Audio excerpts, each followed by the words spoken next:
Ngayong araw naman nga niho ay kinuha kaming arawan sa paggagapas na ring palay. Late na nga niho pala ako nakarating diyan sa palayan, gawa nga niho yung dalawa kong junakis ay patanghaliing gumising. Pagdating ko nga ho diyan ay malawak na ang kanilang nagagapasan, ay halabawasan na lang ang aking araw. Hindi nga niho alintana ang init ng araw basta tayo may trabaho. Ayan nga niho yung isang maghakot ay may pakaway-kaway pa, ay kala mo'y artista. Ay hala, ikay maghakot na. Sa gana rin nga ho palang pakikipagapasan, ang amin nga ho palang araw diyan ay 500. Libre naman nga niho kami diyan sa merienda. May igsi nga lang ho pala ang gapas namin diyan sa palay. Tapos kailangan nga ho pala ay may sako kang panahon. Kaya ho pala may igsi ang putol namin diyan sa palay, ay tracer nga niho ang gagamitin diyang panglinis. Pag nga daw ho mahaba ang putol sa palay ay mahirap nga daw hong i-tracer. Habang may nagti-tracer nga niho ay meron din nga nihong nagbo-blower. Sabay-sabay nga niho iyang pinagagana. Pagkagaling nga ho pala nung palay dun sa tracer ay ilalagay naman ho yan doon sa may bistay para naman ho matanggalan ng ipa. Ang hirap lang din ho talaga sumaknong sa ganyang pagti-tracer kasi nga niho ay napakabulo. After nga niho naming matapos itong isang pwesto na palayan ay kami nga niho muna ay pinagmerienda. Ayan nga niho, sa sobrang tuwa na ring isa ay talaga naman napapasayaw na. Ay sino ba naman ang hindi sasaya pagkainan na? Pumunta na nga niho muna kami din sa dampa para nga niho mamahinga at kumain.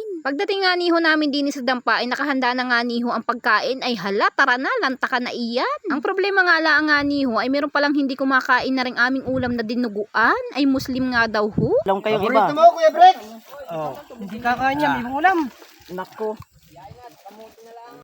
Ay syempre sa amin naman nga nihong mga sugapa ay wala ho iyang bawal-bawal kahit ano pa iyang ulam. Mag-iinarte ka pa ba kung ikaw ay gutom na gutom na?